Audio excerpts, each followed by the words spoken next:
What's going on, guys? Working on a 2020 Honda Grom here. We're just installing a little accessory tail light that's going to go above the license plate because we have a fender delete going on here.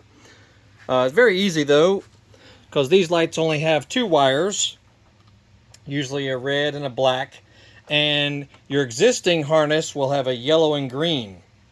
So you attach the yellow to the red of the light and your green to the black, and there you have it. Very simple accessory light. Two wires is all it takes. And then we'll put some heat on the little shrink there and shrink it down. This light actually came with the little connectors, so very simple.